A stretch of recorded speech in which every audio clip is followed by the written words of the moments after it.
Hello, everyone.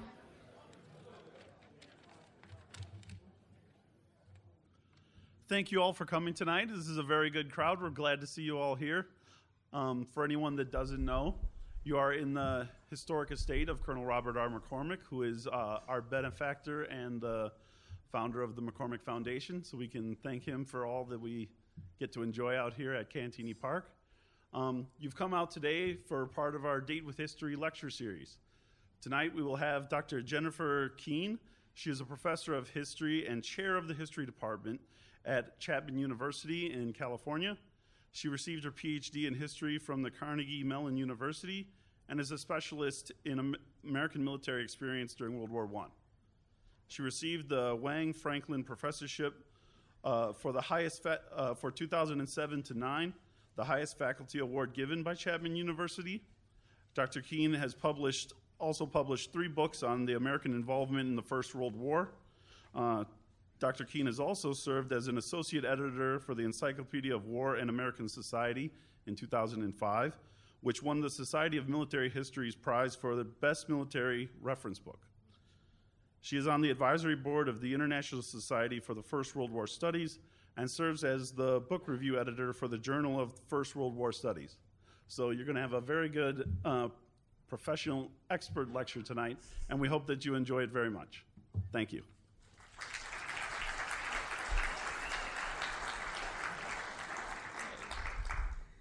Well, thank you very much. And the first thing I want to say thank you for is thank you for melting the snow for me. I really appreciate that. Coming from Southern California, that was my biggest fear. So I don't have to buy clothes to come here. But no, the weather cooperated. So tonight, I want to talk about the American experience of the First World War. And I want to start first by thinking about the meaning that we attach to numbers in the First World War. Because numbers by themselves, in fact, tell us very little. It's the narratives that we attach to those numbers that bring them to life for us. And so I feel like I'm feeding, is he gonna, yeah, this is the problem, right? Yeah. Okay. Is that better? Okay. So I'm starting with these numbers up here. These are the numbers that show us the global reach of the First World War. And looking at the First World War first as a global war is one way for us just to appreciate the immensity of the conflict. I think there's a tremendous... Sorry about that. I'm going to put this farther down. Is that helping? Is that better? If I'm not... This is off. This is off. Okay. All right, I'll keep going, and we'll try not to all just be like, oh my gosh. So the bird's eye view that we can get of the First World War is important for us just in terms of, in terms of appreciating its global scope. And I want to read to you some of these statistics, which might be hard for you to see. And the statistics certainly give us a sense this war is immense. We have a German army numbering 11 million people with 1.7 million killed. We have the British Empire raising 8.9 million troops with 1.3 million dead. France and the French Empire, 8.4 million in uniform, 1.3 million gone by the end of the war. 12 million Russians under arms, and we don't have good estimates on how many dead. They say 1.7 million. It's certainly more than that. Now we come to the Americans, and we see that America puts 4.3 million men in uniform, and 116,000 of those men are dead by the end of the war. And those dead are evenly stricken from bullets, battle casualties, and the influenza epidemic. Now, I want to start with these numbers because besides conveying the immensity of the war to us, it forces us to confront one of the most predominant myths about the American experience in the First World War. And that is that when we put this number of 116,000, and it's really 52,000 if we think about it in terms of battlefield deaths, next to those numbers of European deaths, the inevitable conclusion is that America did not really suffer during the First World War. That it was, in a sense, and this is the phrase that's often used, barely bloodied. Now, we can really only come to this conclusion if this is the context in which we put these numbers. And I'm just going to play around with this for a second with you to show you what I mean. Because if we put this number in a different context, in the context of other American wars, we could in fact come to a very different conclusion, which is that Americans in the First World War were really only engaged in heavy active combat operations for 6 months. And so that meant 52,000 American deaths in 6 months. If we think about that and we take a look at this chart and we compare it, for example, to the Korean War and the Vietnam War, much longer wars with fewer ultimate deaths, we can start developing a different appreciation for the intensity of the combat experience in the First World War for those Americans who did indeed see combat. And I could put it even in another way, which is to think of our own recent conflicts in America and to think of what the reaction in the United States would have been if within 6 months of fighting in Iraq, 52,000 coffins had come home to the United States. I don't think that anybody in the country would say we were barely bloodied by that conflict. And so I begin this way because I think that it's important for us to appreciate that although the period of intense fighting was brief-er, it was certainly intense. And for the people who were living through it, there was no crystal ball to predict that it was all going to end on November 11th, 1918. And in this sense, we can really see that America's story of combat and its story in the First World War bears a remarkable number of similarities to the combat experiences that other Allied nations had as well. And that's one theme that I want to develop today. But I would want to go back to this number here of 4.7. It's 4.2 really. It's 4.7 is including naval figures as well. But this army of 4.2 million is also a relevant number for us in terms of thinking about the importance of the First World War for America, because this was the largest army we had ever raised. We had to raise it quickly. We had to train it quickly. We had to send it overseas. We'd never sent a force like that overseas before.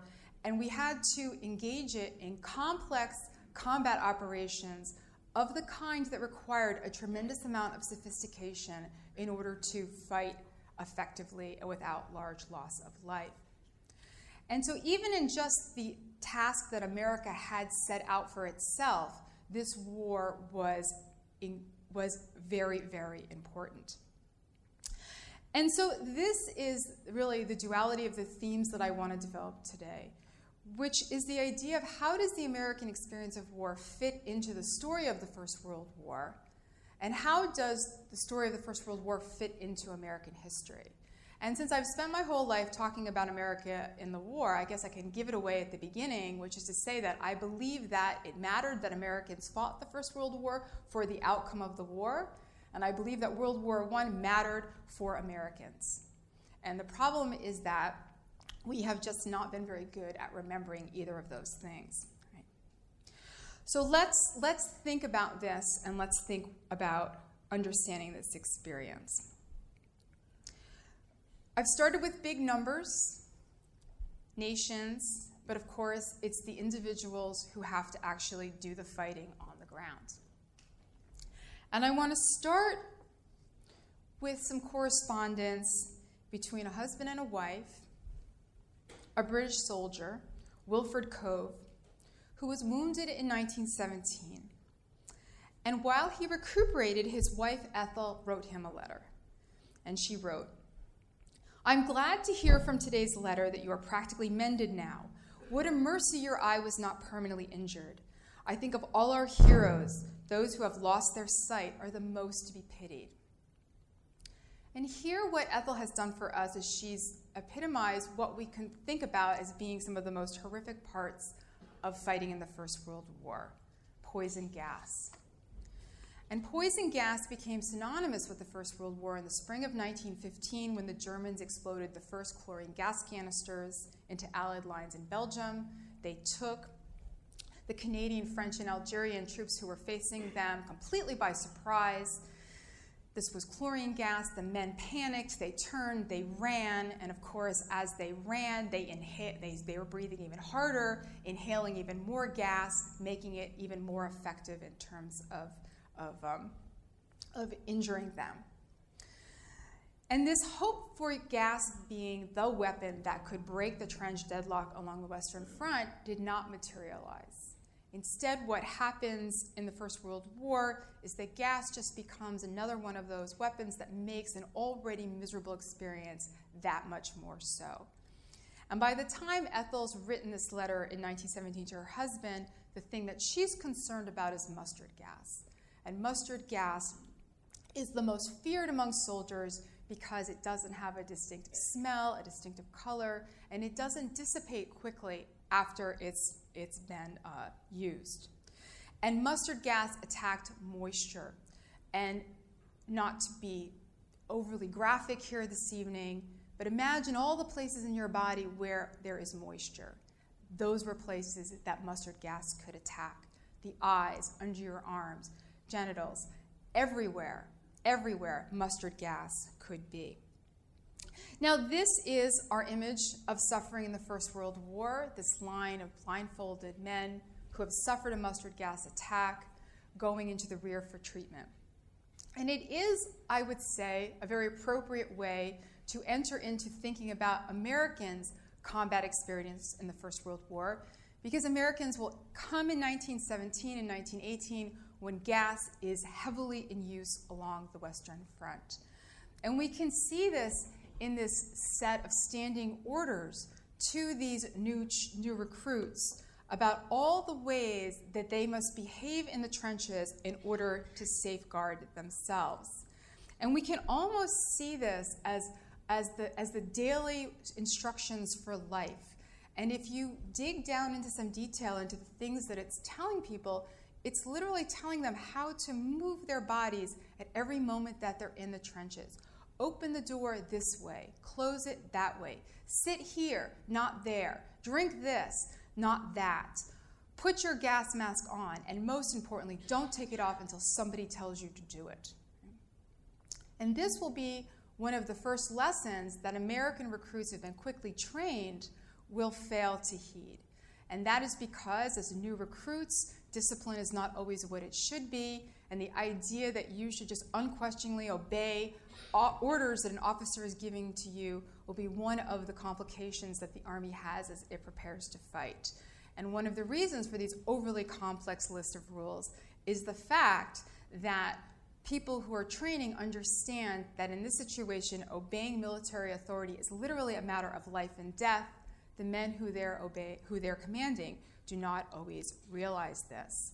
And we see in this document not just the horror of gas warfare, but the problems of disciplining an inexperienced force into understanding that some orders are not just there to annoy them, but are actually there to save their lives. Now, the other sort of enduring image that we have of the First World War is of artillery, right? The First World War is an artillery war. We think a lot about machine guns, but in fact, it is artillery that will make the difference in the war. Most casualties are caused by artillery. The estimates are about 70% of American casualties are caused by artillery.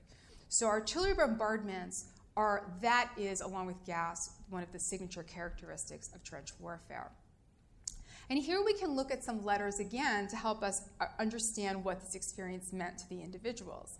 And here I want to quote from a French soldier who wrote home at Verdun to his wife in 1916. The cannon are mouth to mouth and never cease firing. There is not 1 second when the cannons cease. Shells fall and mow down everyone and everything without pity.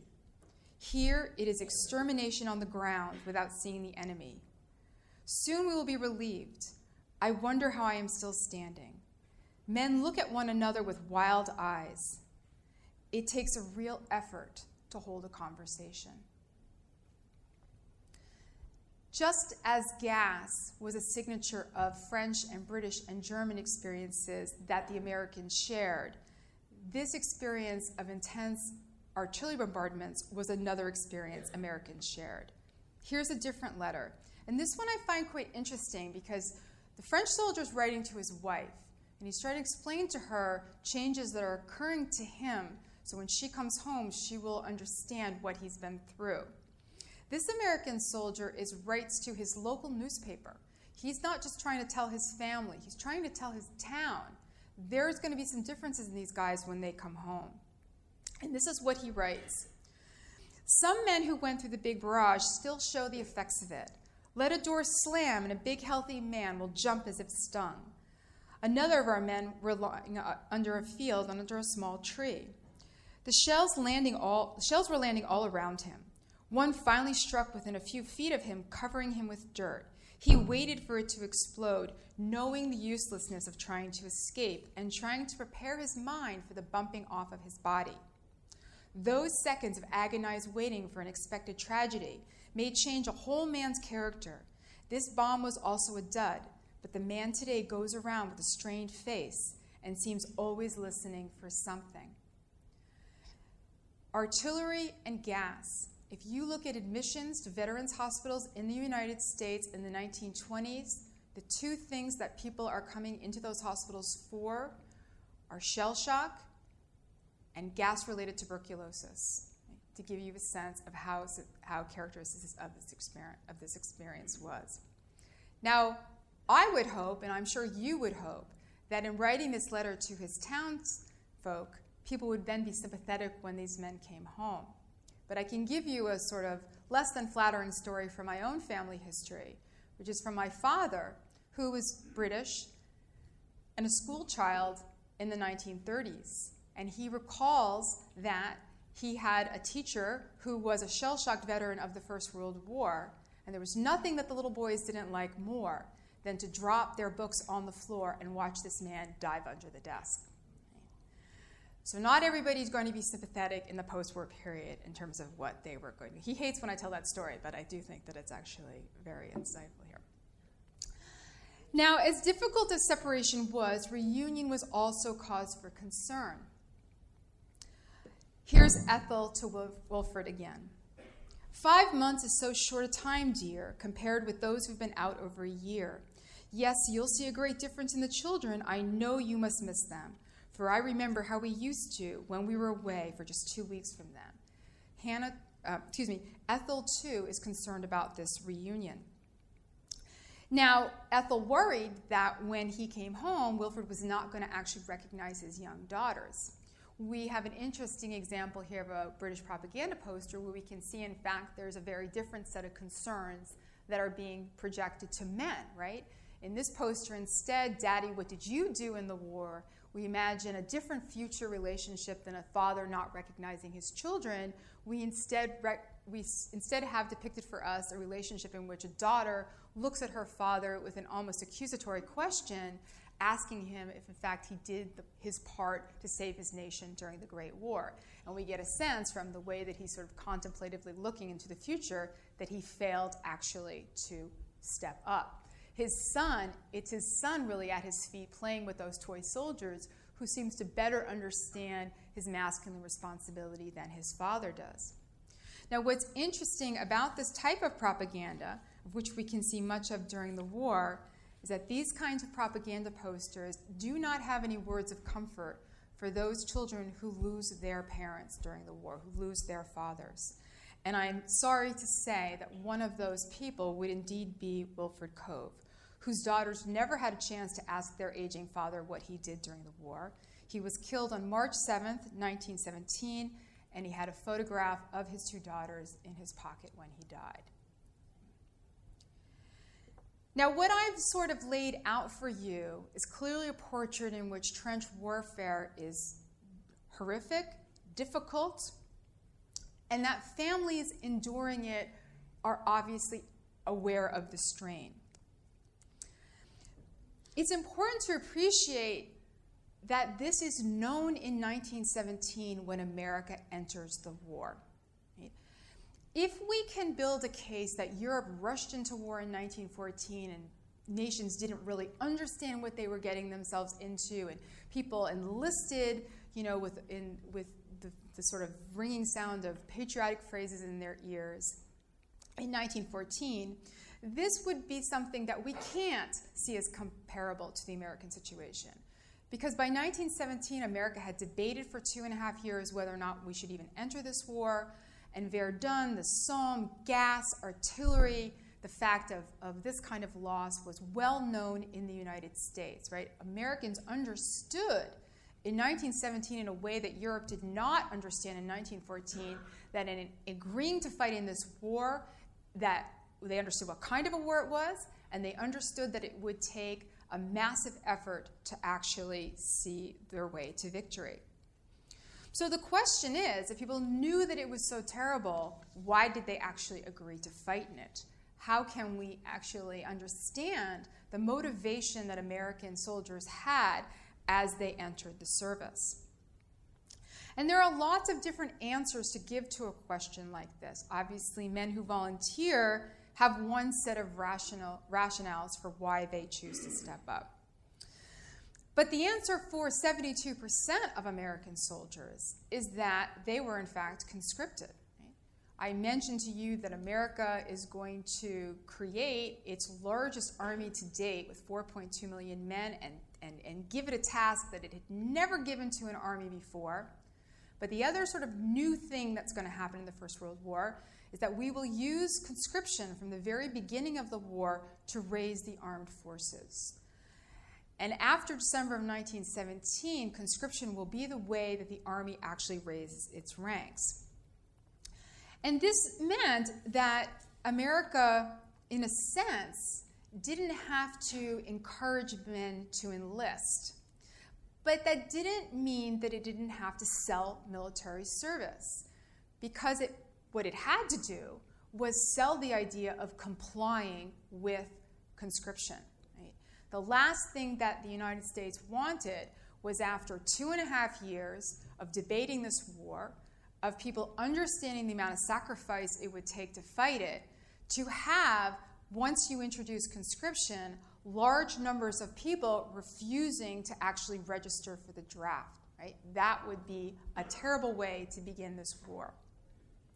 So the United States begins a very concentrated propaganda effort to sell military service. And when we see posters like this, which are actually geared towards people with a short window that you're allowed to enlist in the military, which occurs in the fall of 1917, you see lots of different messages being delivered to Americans about why this war is important. And we have the idea of this guy hiding in the shadows. He's afraid to walk out in the bright sunshine with his compatriots who are freely walking under a large American flag. We see the question, a lot like Daddy, what did you do in the war, right? On which side of the window are you? You are for us, you're against us, right? You need to actually participate. But what I think is interesting about the First World War and important to point out is that this poster really gives us the image of the individual man wrestling with his conscience, right? He's the one who's deciding what he should do. But if we look at the mechanism of how the draft operated, we in fact find that it was basically structured to prevent you from sitting in that dark room and mulling it over for too long. Right? And the first way that it was constructed to prevent you from doing that was to make most of your actions and decision-making public.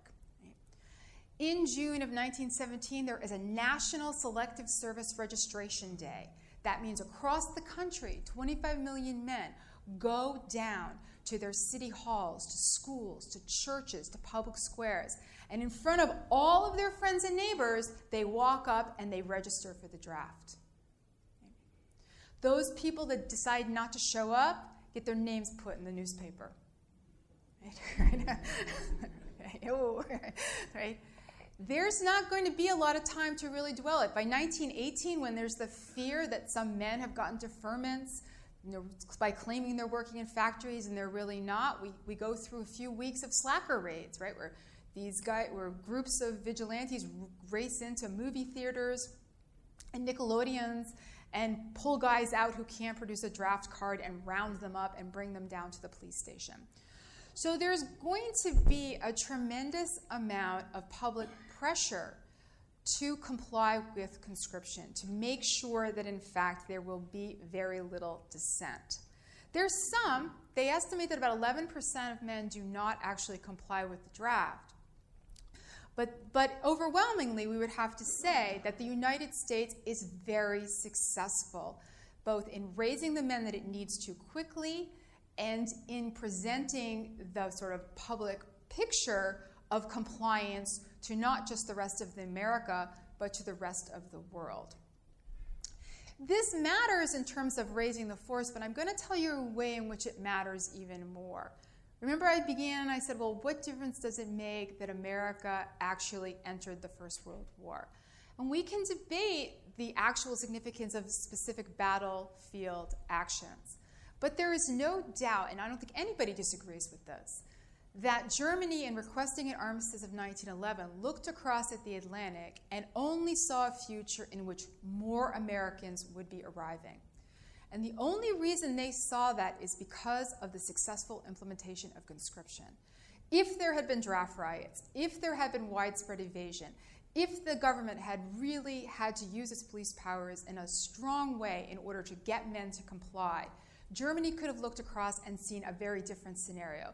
They could have seen a United States that maybe looked more like Russia, right? A Russia that didn't want to fight, in which civil war and civil conflict actually forced it to pull out of the war. They don't see that. They see an America which is only getting stronger and an army that's only getting stronger. So conscription, in a sense, matters in the short term for the men that are fighting, but I think it matters in the larger term as well. But let's take a look at an individual who really did wrestle with his conscience about whether or not to comply. And the person I'm thinking about here is Alvin York. Right? See, you guys get this joke. I show this to 18-year-olds, they don't get it, right? So that's of course not Alvin York. That's Gary Cooper. Here's Alvin York, but Gary Cooper's a little nicer looking. No offense to Alvin York. So Alvin York, the most famous American, the most highly decorated American to come out of the First World War. And of course, what's interesting about Alvin York's story is not just his heroism during the Meuse Argonne offensive, but what's interesting about his story is that he begins by first making an appeal to be excused from service as a conscientious objector because of his religious beliefs, right? He makes the appeal is denied, he goes into the camps, and then has a fairly sympathetic company commander who sits him down and talks to him about his choices. And he had some choices, right? He could request to go on non-combatant duty. He could refuse to perform any kind of military service whatsoever. He could agree to fight and serve. And there were other men that made each of these choices, right? He chooses number 3, but there were some that chose number 1 and some that chose number 2. Alvin York actually agrees to fight. And he agrees to fight because in these sort of theological conversations that he's having with his company commander, York says to his commander, "Thou shalt not kill." That's what the Bible says. And his commander says back to him, the Bible also says, "Render unto Caesar that which is Caesar's," meaning, you should obey the law. And then it also says, "Blessed are the peacemakers." And doesn't Woodrow Wilson say that this is the war to end all wars? This will be the last war that we need to fight. And so once York can reconcile the war with his religious beliefs, he indeed decides to serve. But he knows that his fellow soldiers don't trust him, that they know that he tried to get out of it, they know he had doubts, And he himself writes in his memoirs that it wasn't until that moment that he walked onto the battlefield and actually fought that the men in his unit believed that he meant to do it. And York returns home with his religious convictions reaffirmed. He believes, he writes later, that all the suffering and having to go and kill were to teach me to value human lives. And he becomes a philanthropist. He uses his fame to actually do good in his community afterwards. But I find it interesting that even on his deathbed, he wondered if God would punish him for the killing that he had engaged in. And so I think that when we think about the questions and the doubts and the decisions that people make, the moment at which you agree to put that uniform on or pick up that gun is not necessarily the moment at which those doubts and those concerns go away. And I find it interesting to wonder why we tell Alvin York's story so many times. What is it that is appealing about Alvin York's story to us? And I think that, in part, Alvin York appeals to who we believe we are, which is that we believe that we are reluctant fighters. America does not seek war, but when we actually find ourselves engaged in it, we are fantastic at it, and we will fight until victory. And Alvin York's story confirms in a certain extent, to the way that Americans want to see themselves at the time. But maybe they could have seen something else, which is that a poorly educated man from the Appalachian Mountains, who was months short of his 30th birthday, meaning he would have been exempt from the draft, is nonetheless caught up in the conscription dragnet and essentially forced to fight. Is this an example of rich man's war, poor man's fight? Right? We can ask that question about his experience as well. So I urge you to think a little bit about why we remember some things and why we don't remember other things, because I'm going to come back to that point in a few minutes. So we can see lots of other, Alvin York's just one story. We can see lots of other soldiers who give us their reasons for wanting to fight. Here was our one great chance for excitement and risk. The idea of an adventure. These are young men, many of whom have never thought they would leave America, having a chance to go overseas. Our people back home expected of us. My parents wouldn't want to say after the war is over that their son didn't go into the front lines, and now they won't have to say it, right? The fact of family honor and pride. Whenever I hear of things like that horrible bombardment of that church in Paris on Good Friday, things simply brutal, apparently for the sheer pleasure of the brutality, I just itch to get up where I can see the low brutes die. America had also been not just debating the war for 2.5 years, they had been listening to the propaganda and the stories of German atrocities that had occurred in Belgium and were reacting against those. Now, this last quote has a particular importance to me because it comes from a letter from a man named C. Stanley Chapman. If you were paying attention during the introduction, you know that I teach at Chapman University. So C. Stanley Chapman is the son of the man for whom our university is named. And you're going to like this even more because guess what division he fought in? Yeah. First Division, that's right. And guess which field artillery unit he fought in? 5th Field Artillery. Yes, he's getting better. I couldn't believe it. I was just saying that. I was just sort of putting all this together the other day here. So C. Stanley Chapman enlisted. He wasn't conscripted. He was a California boy. He fought in the 1st Division, the 5th Field Artillery. He spent an awful lot of his time dealing with horses before he finally actually made it to the front lines. Well, what's interesting about his letter, about his letters, are some other comments that he makes. Of course, the war is not over. He's writing this in the summer of 1918. It won't be for a long time, but I think it will be a case of licking them rather than keeping them over from licking us. I may be wrong, but the initiative is no longer all on the Hun side. I'm going to get in and work my hardest and try to make good. And here I do think we see a difference between the American experience and certainly the French experience in 1917, which is the Americans always had faith that they would win. They always believed that they were on the winning side. If we look at the American combat record, very few instances of Americans ever being pushed back. In a sense, Americans' combat experience was one of steady, incremental progress on the battlefield. And in that sense, we can see that America avoids any of the moments of crisis or doubt that plagued other armies, the Russian army being the most extreme example, the mutinies in the French army in 1917 being another. Right. Now, I like to point out here that American soldiers come in many different shapes and sizes besides well-off Yale, Southern California residents, or Yale University, I should say, Southern California residents, or Alvin York, a poorly educated man from the Appalachian Mountains. We also have in our Army a tremendous number of foreign-speaking immigrants. 1 out of 5 soldiers in the American Army is foreign-born. There's no way for us to raise this massive army without it reflecting the characteristics of our male population. And America has just undergone a tremendous wave of immigration, especially from southeastern Europe. And these are men that are coming into the Army along with the native-born. Now, for people who are of German descent, this is, of course, very problematic. If you were born in the United States, you were an American citizen. You were subject to the draft just like anybody else. And one such person is Charles Minder.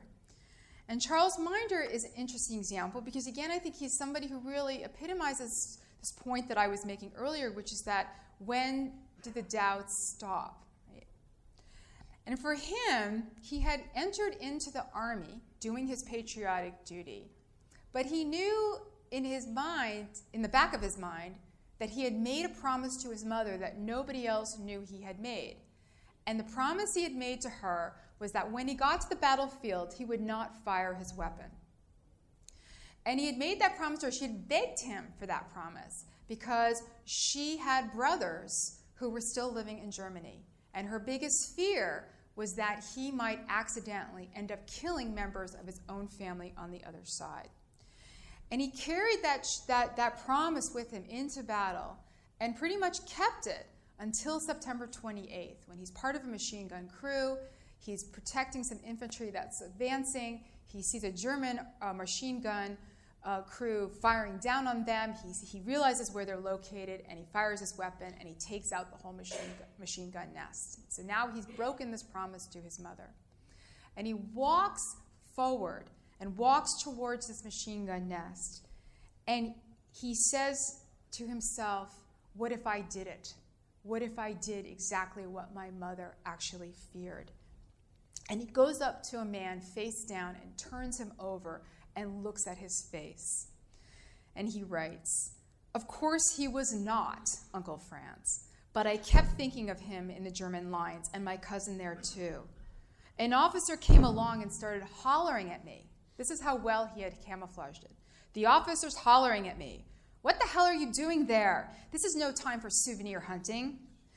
Don't you know we're advancing? I was so heartsick, he said, I couldn't talk. And so I think that for somebody like Minder, who knows the kind of propaganda that's casting German Americans as disloyal, but also knows the fears that his family has that he might inadvertently kill relatives, tells us something rather unique about the American experience of war as well. There was no other nation that was really sending into battle so many foreign-born soldiers, and certainly not ones who might have the same kind of divided loyalties that Minder did. But I should point out that this could be a double-edged sword because the loyalties that these soldiers could have to other nations might, in some cases, make them better fighters. Italian Americans, many who came from minority groups in the Austro-Hungarian Empire, Jewish Americans, these were people that had even more reasons to fight as the war went on. Larger goals that they were hoping to accomplish in the world than just safeguarding America for democracy. Right. Okay. So I'm a professor, so now this is the quiz portion of the evening. If I asked you, what is the most deadly battle in American history?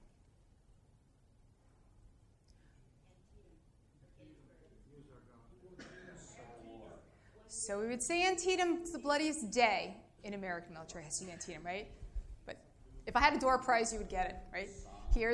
It's the Meuse Argonne offensive, right? Now, you don't have to believe me, so we go to check we always go to check, right? We want to know what anything actually means.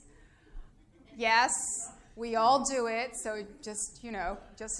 So we all check Wikipedia here. And let's see if I can do this here. Meuse Argonne offensive, most lethal battle in American history. Okay. Now, I would expect some people in this audience to know this. You're at the 1st Division Museum. You've come to a talk on the First World War, right? But yet, many of us thought it was something else, right? I think it's very logical for us to think of it Antietam, Gettysburg, D-Day invasions, to think of other battles. Why don't Americans know this? Why don't Americans know that the most deadly battle we have fought in our history occurred during the First World War? We're not taught it in schools, right? Nobody thinks that the First World War mattered. So why should we talk about the battles in the First World War? Because if the war doesn't matter, the battles clearly don't matter, right? This is another example of what I was suggesting before. I say, why do we remember Alvin York, but why do we forget this, right? What is the explanation for part of this, right? And I think we could suggest that there are some big reasons for actually remembering it, right? I just give you a little bit of an overview of the battle. So we have a battle that lasts for 47 days. We see 1.2 million men killed, 1.2 million men participate in the battle, over 26,000 killed, 100,000 wounded, and 100,000 who are stragglers. And the battle itself is difficult, as you can imagine. It's a last-minute change on the part of the French to ask us to fight this battle. Pershing agrees to do it, but it requires moving the American army over about 60 miles in a short amount of time from Saint-Mihiel all the way up here to the Meuse Argonne. And in this terrain, they will in fact encounter heavily defended German lines. It's sort of like perfect territory for defense. It's wooded, there are ravines. It's not a straightforward military operation by any stretch of the imagination. And the difficulties of it become apparent in some of the mistakes that the Americans make. One of the things that it becomes very well known for are the huge traffic jams in the rear. Clemenceau wants to actually go, he's the French Prime Minister, he wants to go to the front lines. Pershing agrees to take him. They never get there. They spend the day sitting behind these horse-drawn carriages. Right? The battle itself is bloody. You can see this in the high numbers of casualties. And it seems as if there's a tremendous amount of indiscipline within the army. 100,000 stragglers. That's almost 10% of the force. People who are either running away or they're losing contact with their units. They're not advancing. They're not where they're supposed to be, right? After a few days, Pershing has not just orders to men going forward, but he has a line of military police in the rear to make sure that people are all going in the right direction. Now, there's a lot, I should tell you that there's debate now about what's actually going on here. Pershing's interpretation is that this army is breaking down, right? These men are not doing what they're supposed to do. He's blaming his officer corps for not maintaining discipline in the field. But there's some interesting new work now that actually is looking at this and saying, well, what else is going on right around now that's got nothing to do with the battle? Well, I think one of the reasons the battle is overlooked is because it's at the end of the war ends, and that's a much bigger deal than this. It's overshadowed by the overshadowed by the armistice. Yeah, definitely. You could definitely posit that that's one of the reasons, right? You could also posit that one of the reasons is that it's not, although the war ends on November 11th, the story of the Meuse Argonne is a story of a lot of American mistakes, right? A lot of American mistakes in terms of logistics. Perhaps some suggest an unnecessarily large casualty rate, right? That these were men that perhaps because of mistakes that leaders were making in the fields, these were men that did not actually need to die. And then Pershing's own sort of estimation, which is that, what's going on with all these stragglers? But what I was going to suggest here is that what some recent work has actually offered as a different sort of explanation is to say that in the Meuse Argonne, this is the height of the Spanish influenza epidemic, and that many of these men who are supposedly stragglers are actually sick. And they're in the line, they're coming down with the flu, and they're actually doing the opposite. They don't want to go to the hospital because if they go to the hospital, once they're better, they will be seen as replacement troops and they'll just be thrown into any unit that needs them. And instead what they want to do is stay with their units. And so they sort of just hide out for a few days. They try to just lay low, feel better, and then find their unit again. So those are two completely different narratives, right, in terms of what is actually going on. And it's probably a combination a little bit of both here. But I think that what you've suggested is interesting. Right? Why is it that we don't remember this battle? Is it because we just don't really remember anything that much about America during the First World War? Is it that the armistice overshadows this larger story about combat? Is it because the large number of casualties raise uncomfortable questions that nobody really wants to ask about American military leadership? Is it that we just don't have a lot of clarity over what this battle meant and what this sacrifice meant, either for the war or for American history? Is this the battle that won the war for the Allies? Most people are going to say no. It's a component of it, but it's not the decisive victory, right? What did the First World War accomplish for anybody? What's the significance of the First World War except a kind of epic tragedy, right? That's a question that we still grapple with. So in a sense, remembering this battle means that we have to remember, or at least come to terms with, a lot of uncomfortable questions about why the U.S. fought and why the First World War was fought and what the actual contribution of America was. I can't offer you a definitive conclusion about why it is that we don't remember, but I think you have to agree that it's quite interesting to contemplate why it is that most Americans, never mind knowing that this was the most lethal battle, most Americans wouldn't have any idea what you were talking about if you said the Meuse Argonne, right? They would have no idea what you even meant, right? So it's even gone that far. So let me sort of do a few minutes here of suggesting some ways in which the First World War does matter for the United States. And I want to do that by thinking about these men who are coming home. Horace Pippin is a member of the 369th Infantry Regiment. That's a segregated all-black regiment, National Guard regiment that's federalized. It's given to the French for the duration of the war. He's in combat for several months, wounded in September, comes home with a steel plate in his shoulder, and he's never able to lift his right arm again. He thinks about the war and thinks about the war. He's disabled. He gets a disability pension, but he can't forget about what he's experienced. And one day, he decides to paint. And you can see him, because he's disabled, how he paints. He has to hold the brush in his right hand, and he directs his right hand with his left. So you see he's actually demonstrating his technique here. There. And he paints about the war. He paints about the moments at which German soldiers surrender, planes going down, bombs exploding, and you can see all around here grenades, tanks,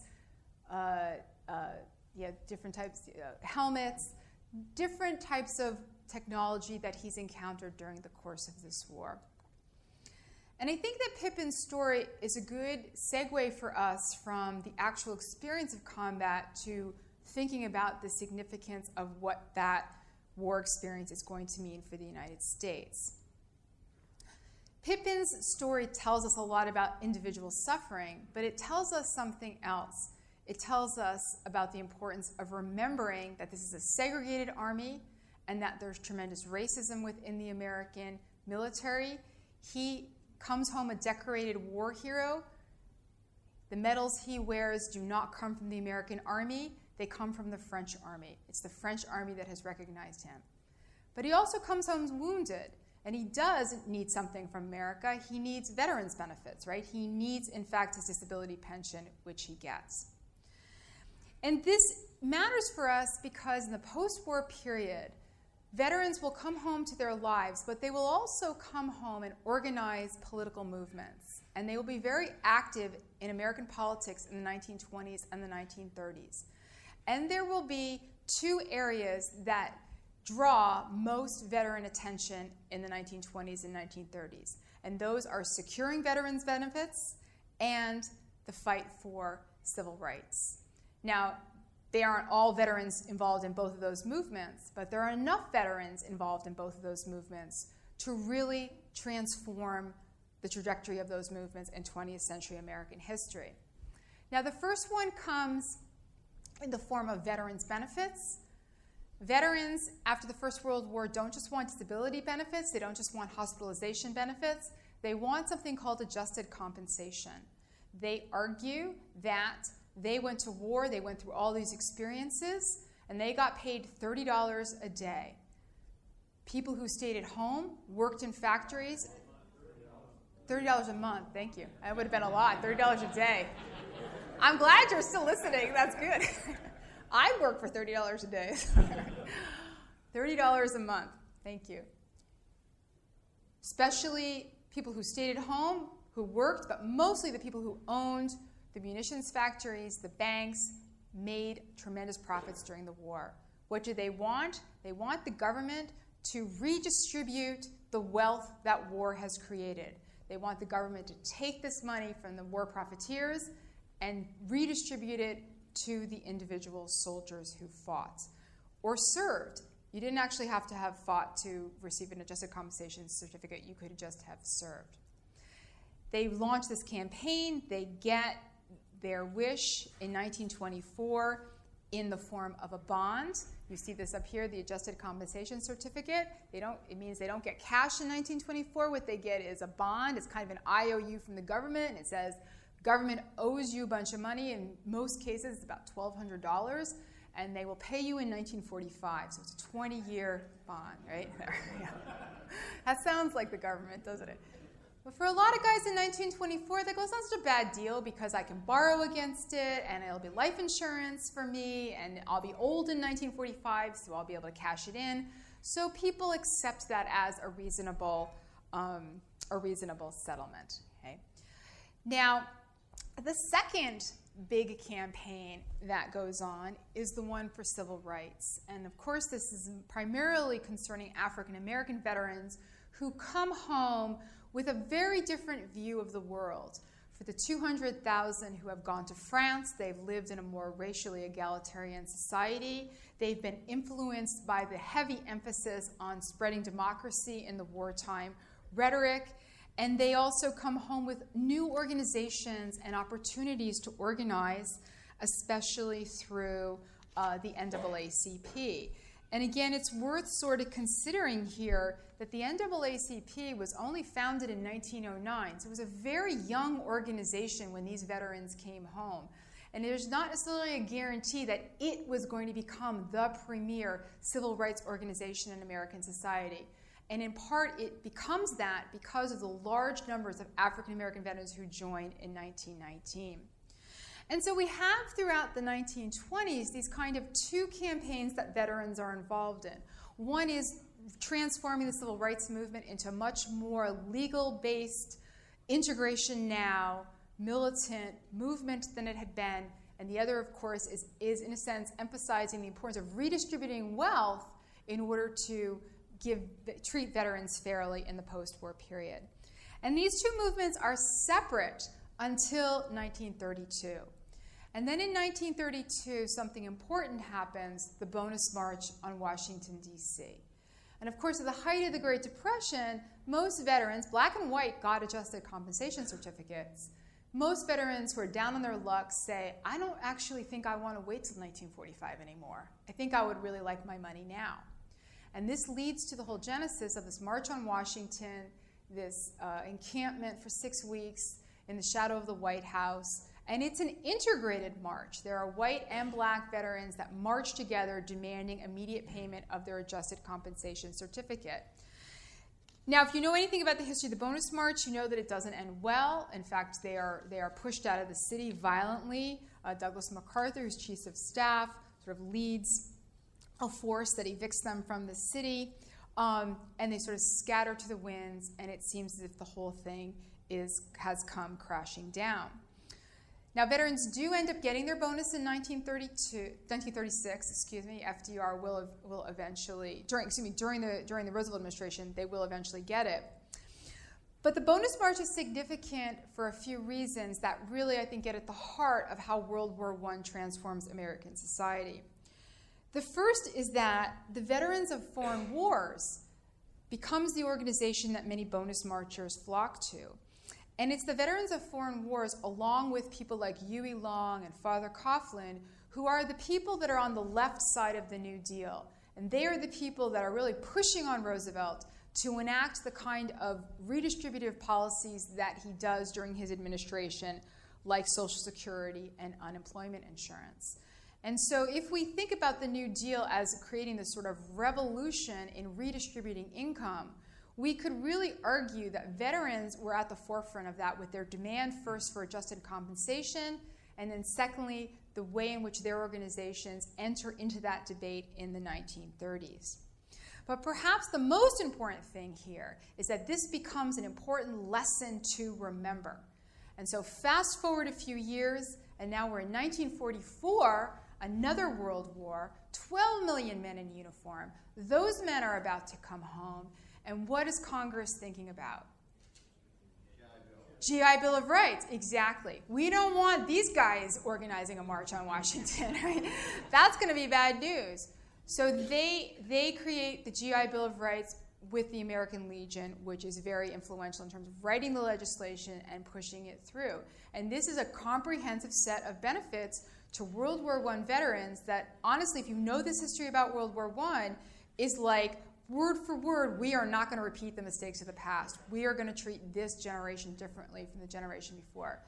And I don't think anybody's going to underestimate the importance of the GI Bill of Rights for American history. They transform America. That bill makes America a primarily middle-class society. So this is another way that we see the war sort of resonating into the future. But lastly, and here's where I'll sort of conclude, I want to really emphasize the integrated nature of this march. In 1932, not everybody's happy about this. They're not happy about the idea of white and black veterans joining together to launch this protest. And they're not even happy about the idea of people marching on Washington. I mean, this could be very dangerous if everybody gets in their head, okay, we're going to form a march on Washington. But I find it really interesting to just look at some of the progressive journalists and to see what they're writing. And you have one person writing in the survey graphic, a journalist who says, the Bonus March was the first large-scale attempt to mimic Mahatma Gandhi's passive resistance. Right? These people were looking at the Bonus March saying, this is the first Gandhian movement we are seeing in the United States, the first attempt to do this. The Nation, this is this is the first example of marching on Washington being an effective strategy for initiating social change. And I think that if, again, we think into the future, we can see that this idea of marching on Washington, passive resistance, collective action, this was going to be a lesson that no group took more to heart than the civil rights movement in the 1950s and the 1960s. Right? And so in this sense, I think we can see several ways that World War I mattered for the United States. We can look at the tremendous loss of life. We can look at America fighting its largest battle in the war. We can look at the post-war period. We can see how politicized veterans were. And I'm suggesting some of the ways that veteran political activism had a lasting impact on America. But I think, and this is where I will end, what we can also see is how the memory of that war, what do you remember and what do you forget, right? And what people remembered in the late 1930s, they remembered the death. They remembered the suffering. And when war clouds were gathering in Europe in the mid-1930s, Americans remembered the war to urge America to once again stay neutral.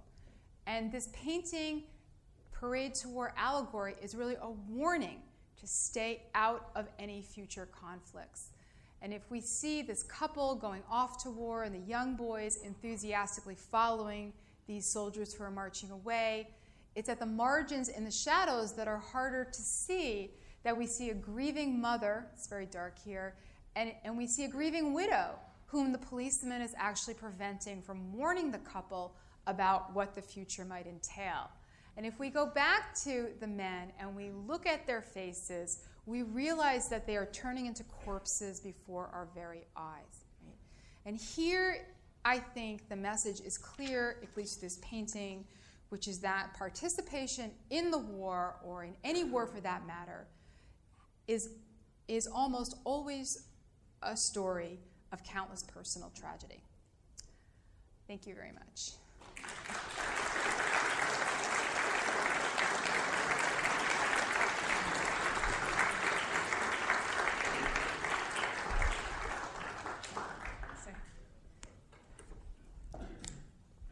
So thank you, everyone.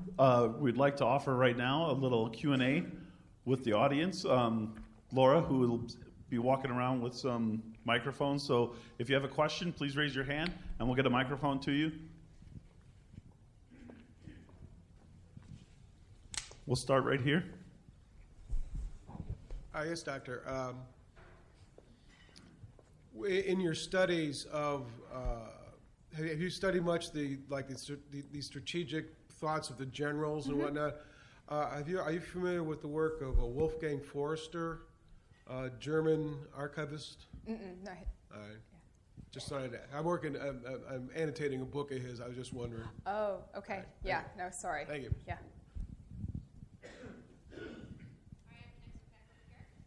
Doctor, thank you. I think you've increased our knowledge of the First World War, so now it even challenges most of our knowledge about the War of 1812. Yeah.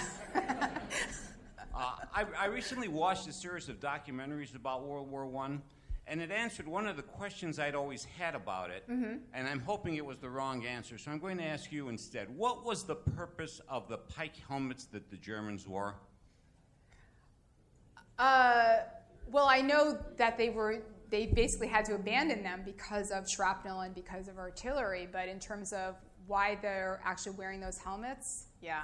I'm sorry, I don't know the answer to that question. Yeah, I mostly studied the Americans during the war, so I'm not so familiar with the German side. The series of had things. indicated they were used in order to deflect sabers. I would find that unlikely, That's actually. what I thought. Yeah, I would be skeptical of that. Yeah. The helmet has been around since the 1860s. Yeah, I mean, this is just I would. Yeah. A lot of sabers in the trenches. Yeah, I mean, what I know about those helmets is that they're quickly discarded because they're impractical in the trenches because of the shrapnel. So they have to go to just a more pragmatic, use for their helmets. But yeah, but why they originally adopted design, I don't know. We'll take a question back here. Interesting lecture. One of the questions I had in your summary, you talked about the three reasons of why World War I mattered. You didn't touch upon how America was seen by others and how we saw ourselves as now players in the international realm. Yes. You want to talk about that, and why did you skip that? Well, if we would like to be here for a few weeks, I can talk about every aspect of America. But I totally agree with you. That is a huge thing in terms of how America is beginning to transform its role in the world. And I think that what's interesting about the United States in that respect is that when we think about Woodrow Wilson, we really do have to think about him as the person who creates the foundation of foreign policy for the 20th century, because Wilsonian ideals are really going to inform pretty much everything we do from that point on. And in that sense, I think Woodrow Wilson deserves a lot of credit for helping Americans begin the debate of transforming the role that they play in the world. But I would also say that Wilson has some help. And he has some help from another group of Americans who are actually way out in the world before Woodrow Wilson decides to enter World War I. And those groups are the Commission for Relief in Belgium and the American Red Cross, where we have a huge humanitarian effort that is initiated in the United States from 1914 to 1917, in which Americans are overseas, they're fundraising at home, they're organizing relief efforts, and they do that into the post-war period as well, in terms of fighting epidemics and fighting starvation and helping to rebuild Europe. And these are Americans that are doing this privately. These are not government-organized efforts. And when we think about like the Marshall Plan and all these things that transformed the role that we play in the world, these people during the war and after the war, they were way ahead. They were already doing that.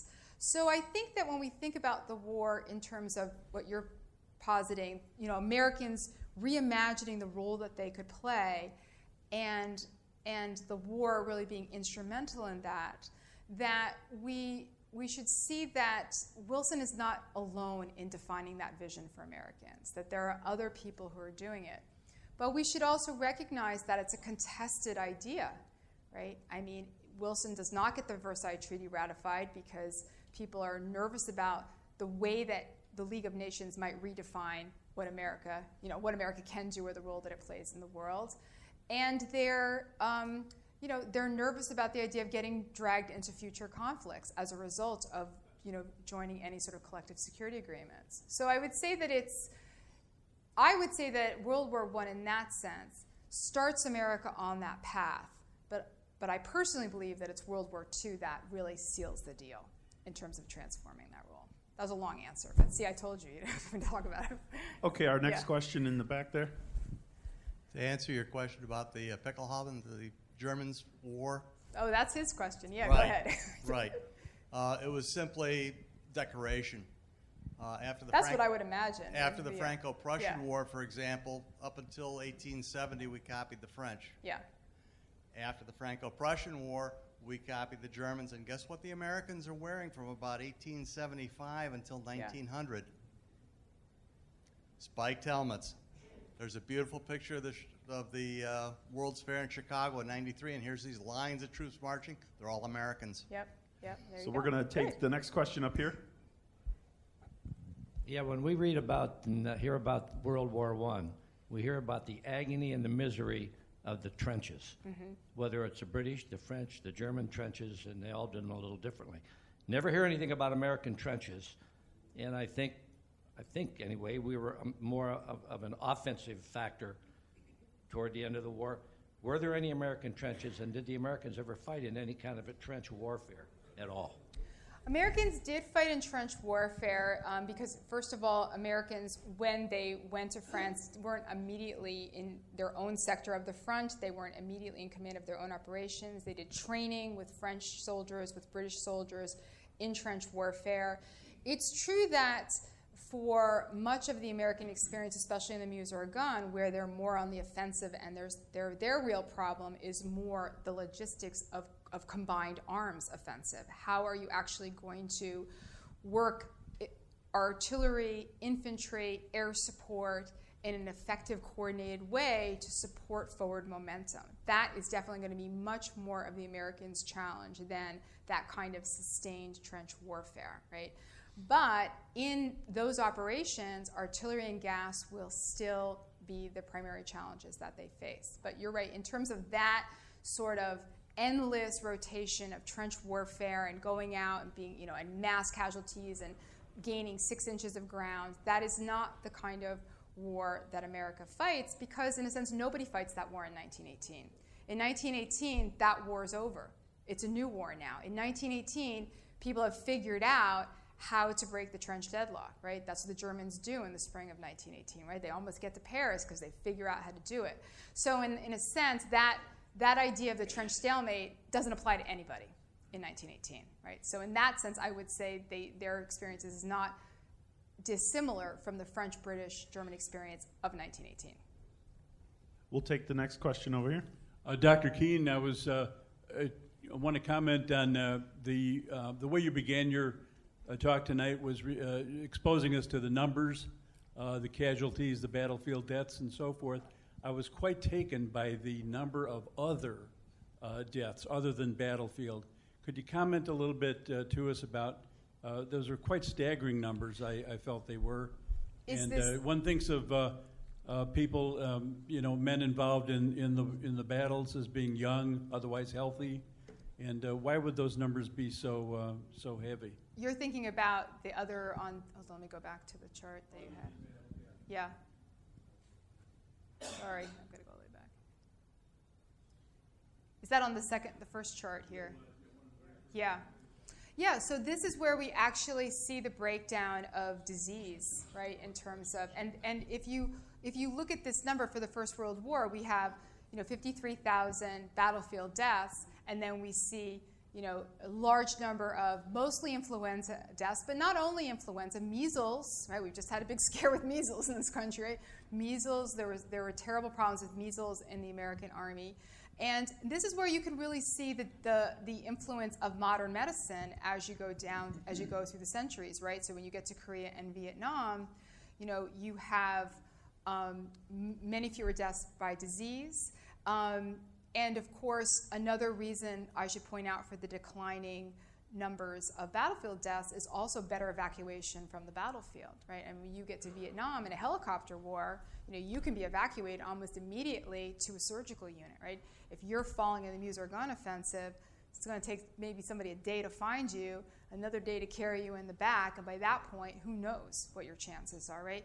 So just even in terms of military medicine, transport, communication, all of those things, disease control, vaccination, penicillin, blood transfusions, all things we just kind of take for granted as being a part and parcel of supporting troops in the field are not available in the First World War. So, and actually, if you look at the Civil War, of course, it's even worse, right? And and that was one of the things that America had really hoped that it would end the First World War without this skewed number. They wanted more battlefield deaths than deaths by disease. But the Spanish influenza epidemic sort of, made that impossible. But you can see in the Civil War what a huge problem disease was. Sanitation, all of those things. Typhus, those kind of deaths, they're not very heroic, so we don't want to talk about those so much, right? And I'll just say something else I didn't talk very much about, which are all the people that never ever get anywhere near the front lines in the First World War. And that's a good half of Americans who serve in the military. So we have an army of 4.2 million, and about 2 million of those actually go to France. There's 2 million men that are in the training camps when the war ends, right? And how you feel as a family, your son doesn't even make it to France, but he comes home in a coffin because he got measles, okay? Which happened to a lot of families, or Spanish influenza, right? There were terrible epidemics through the training camps. So that's not going to make people very happy about the situation, right? That's where you see some of the angriest letters coming to the War Department in terms of saying, it's fine for my son to fall in the field of battle for his country, but you jam him into a barracks, poorly ventilated, and don't have good sanitation, and so he dies of an epidemic because of your mismanagement, right? That's a different story. We have our next question back here in the back. Oh, first, thank you very much for enlightening all of us. I just had a question, if you have any information on, I think they called it the Paris Cannon. It was a cannon the Germans developed, and it fired extremely long ranges. You're talking about And Big Bertha, the Big Bertha? Right, well, Yeah. maybe it was Yeah. Big Bertha, but it actually, I think it hit Paris Yeah. several times, and Yep. I don't know over what period of time Actually- they shelled it or how many shells they fired or Well, anything that's on it. interesting because that quote that I gave you from Chapman, where he's talking about that church being hit, that's that gun. That's hitting that gun. That's hitting the church in Paris and killing these parishioners who are going in, and that's exactly what he's referring to. And how far did that fire? I mean, it was some extraordinary distance. I don't know. I'm 70 sure somebody miles. knows exactly. Who knows here? It's quite a distance, right? Yeah, about quite a distance. 75, And okay. of course, what was terrifying to feel about this was how it was opening up civilian populations to artillery, to being bombed, right? It's one thing to say, okay, we're going to fight on the battlefield. It's even another thing to say, okay, an invading army is going to commit some atrocities on the way. But it's another thing to have huge guns like that way far away and to actually be specifically targeting cities. And of course, they're also starting to experiment with dropping bombs from airplanes on cities as well. And so that's that sense that this war is taking on a new characteristic where the line between combatant and non-combatant is going to be blurred. I mean, that's certainly another important thing that we see in the First World War.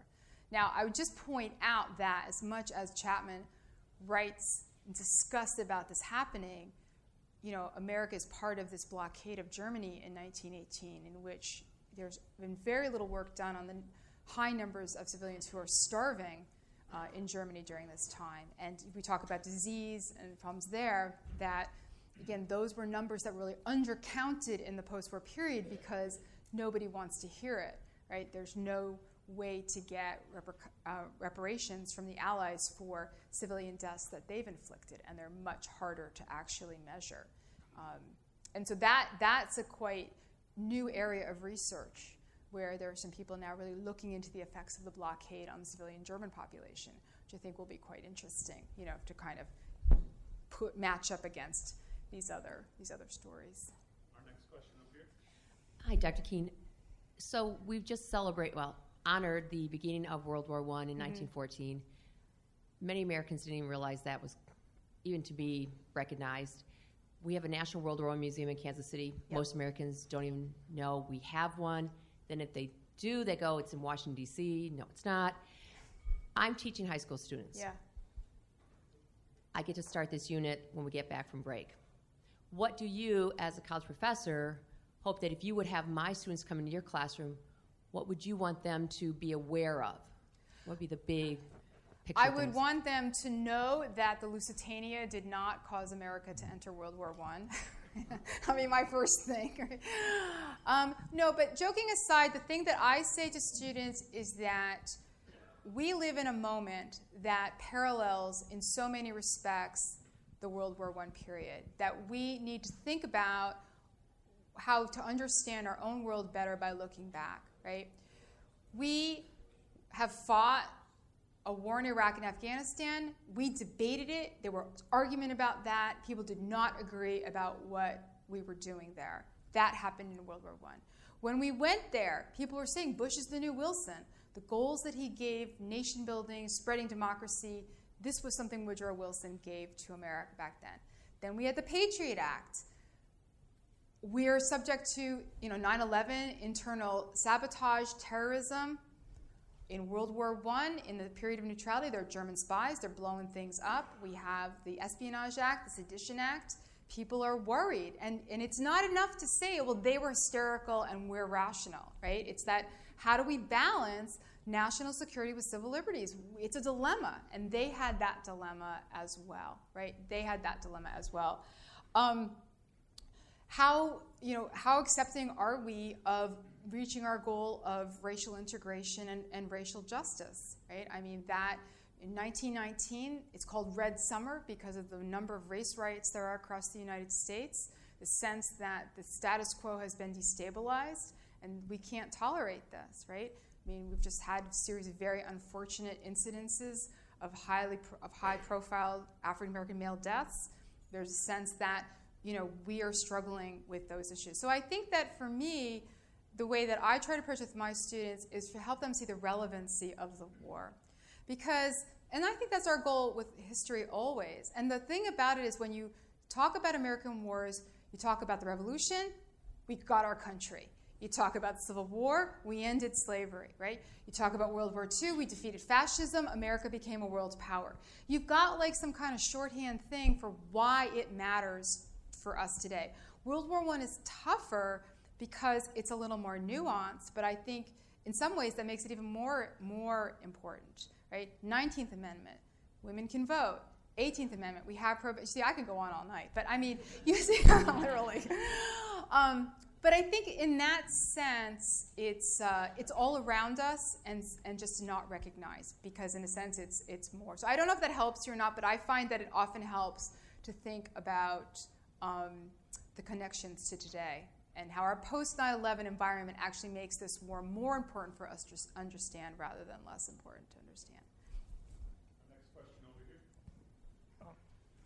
Could the United States, could the Allies have won World War I without direct armed participation of the U.S.? That's a good question there. I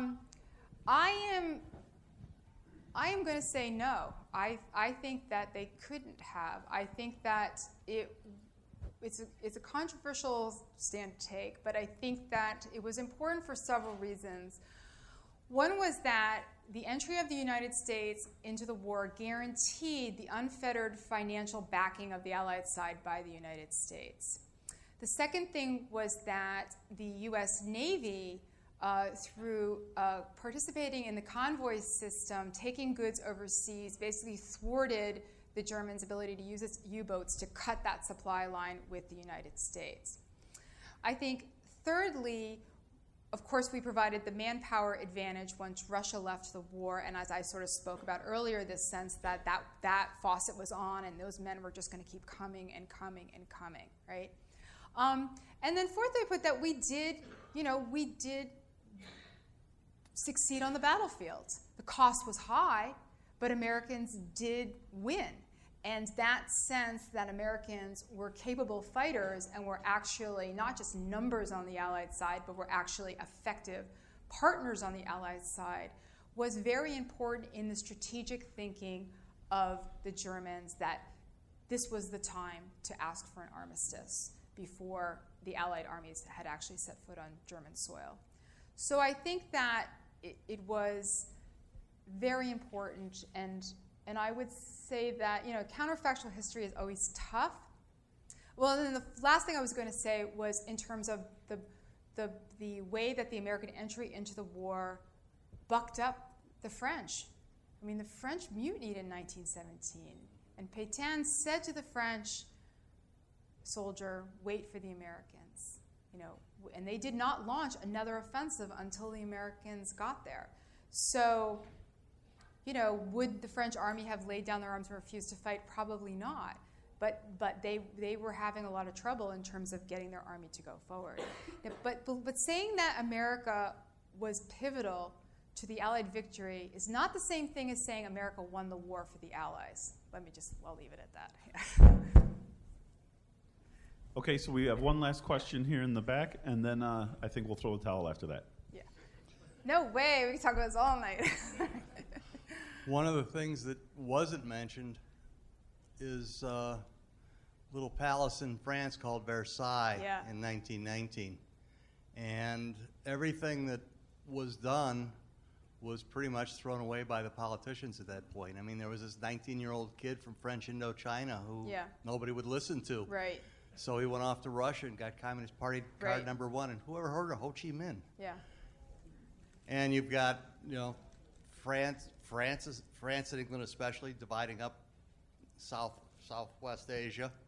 And so we've never had any problems at all from Iraq, Iran, Afghanistan, Saudi Arabia. And these were all created after the treaty. So this is Can we pretty much say that the soldiers won the war and the politicians lost the peace?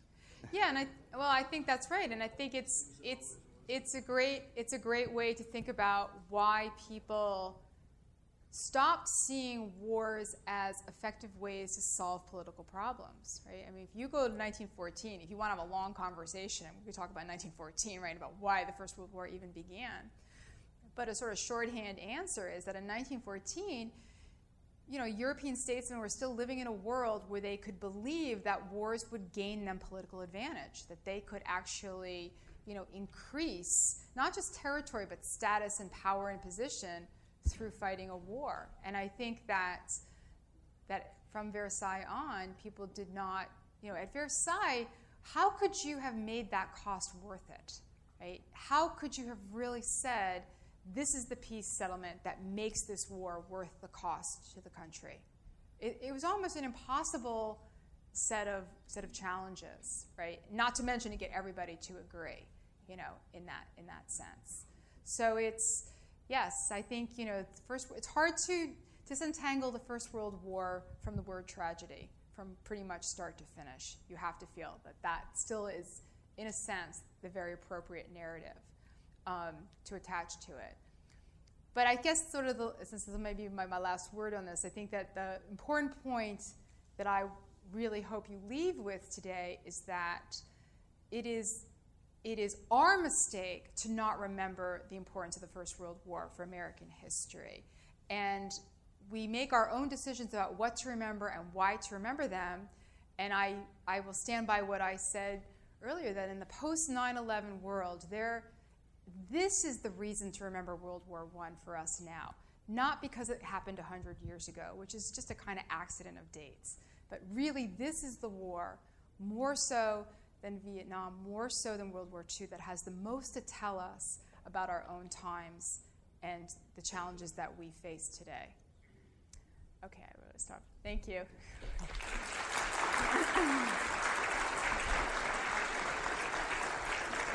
So we've been to the if you will all give me a moment for just one more moment. Dr. Keene, I'm sure we'll be happy to stay for a little while. I just wanted to let you all know that we have one of her books for sale in the gift shop about the World War I, and she will be signing them afterwards if you want to purchase one.